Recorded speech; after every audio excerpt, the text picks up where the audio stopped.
उपासना है सबरी, उपासना है सुपना। शबरी भगवान से मिलने पंचवटी में जाती है तो मिल करके भी उसको भगवत प्राप्ति हुई। सुपना आने कितना कितना कह दिया।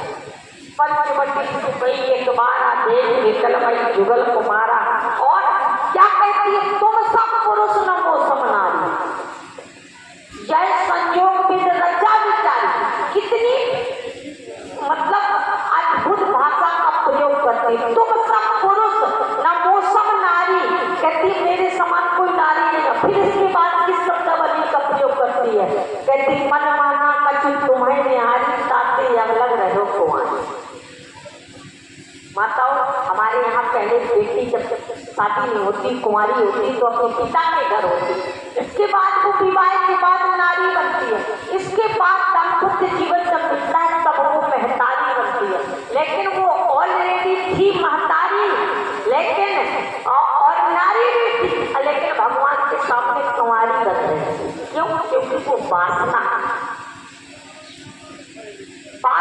का तात्पर्य यह है कि वासना ब्रह्म के पास जाती है, लेकिन ब्रह्म के पास जाकर के भी वासना को परमात्मा की प्राप्ति नहीं हो पाती है। लेकिन उपासना का तात्पर्य देखिए, उपासना ब्रह्म से मिलने, यानी शिवरी भगवान से मिलने अयोध्या नहीं गई, चित्रकूट नहीं गई, बल्कि जंगल में रहकर के भगवान का भजन करती रही। और जब भगवान स्वयं शिवरी के पास आए, ध्यान दें, भगवान को कोई राजा और महाराजा और पिता अधिकार बनकर के और अधिकार के माध्यम से परमात्मा को बुलाता है। परमात्मा कदापि नहीं जाते, चाहे उनके पिता राजा दशरथ जी बुलाया कि नहीं बुलाया, भोजन करत बुलावत राजा लेकिन नहीं आवत सज। शिवरी ने तो बुलाया था जंगल, और भगवान शिवरी के बुलाने पर जंगल में पहुंचे। और जानती हो मेरी माताओं, शिवरी ने कोई मालपुआ और खीर और तस्मई नहीं बनाई थी, 56 प्रकार का भोजन भी नहीं बनाया था। शिवरी तो जंगल में रहते, तो जंगल में रहते क्या है, फल फूल रहते। तो शिवरी ने ये रित किसकी चल रही है, तो शिवरी ने भगवान को भोग लगाने के लिए मालपुआ और खीर नहीं माता, पेड़ तोड़े थे, और पेड़ भी झूठे चक्के पीते हैं खट्टे।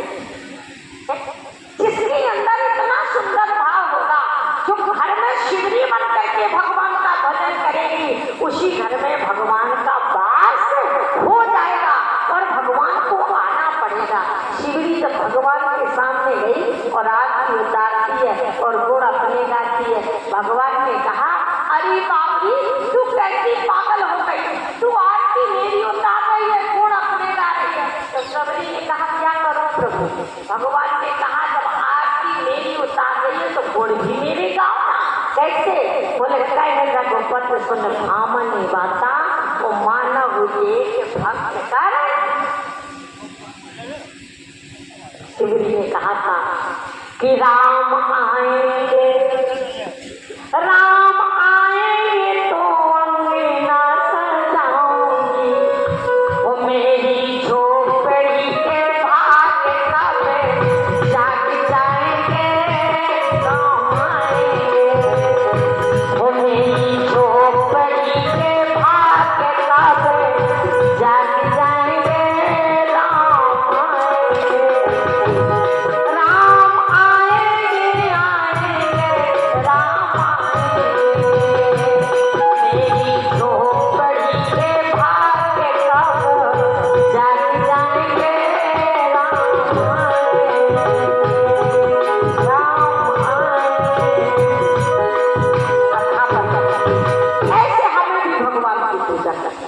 और जब भगवान आपको आपकी भक्ति से, आपके भाव से, आपके प्रेम से प्रसन्न हो जाए, और मान लीजिए भगवान आपके सामने आ जाए, तो ये बताओ, हम भगवान को पाकर भगवान को चाहेंगे कि भगवान से चाहेंगे?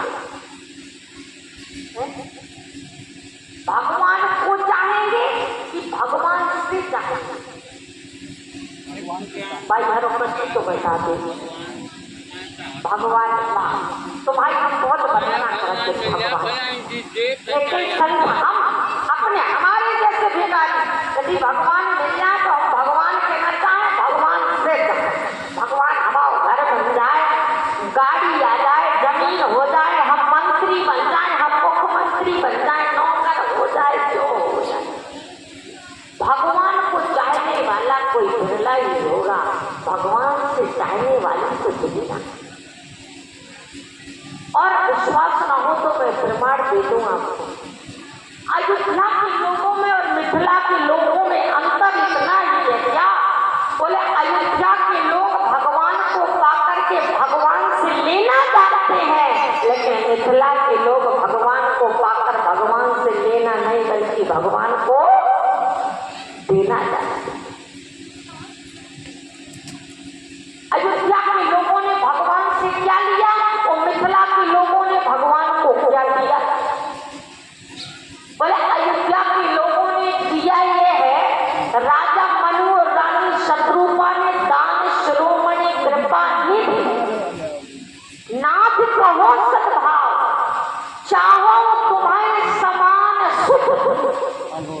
मेरी माताओं, राजा मनु और रानी शत्रुपा ने जब भगवान की तपस्या की, भजन किया, ध्यान किया और भगवान का प्राकट हो गया, तो भगवान ने सोचा कहीं राजा मनु और रानी शत्रुपा वरदान मांगने में कंजूसी ना कर ले, तो उन्होंने एक बात कह दी। क्या? भगवान ने राजा मनु और रानी शत्रुपा से कहा,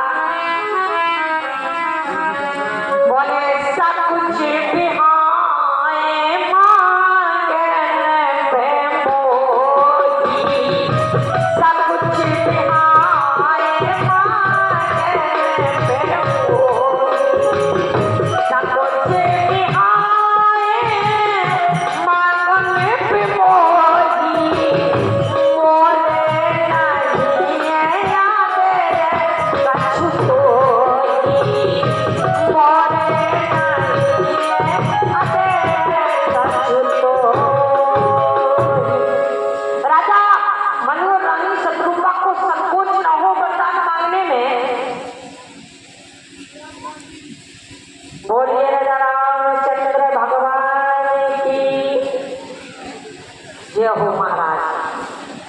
गांव में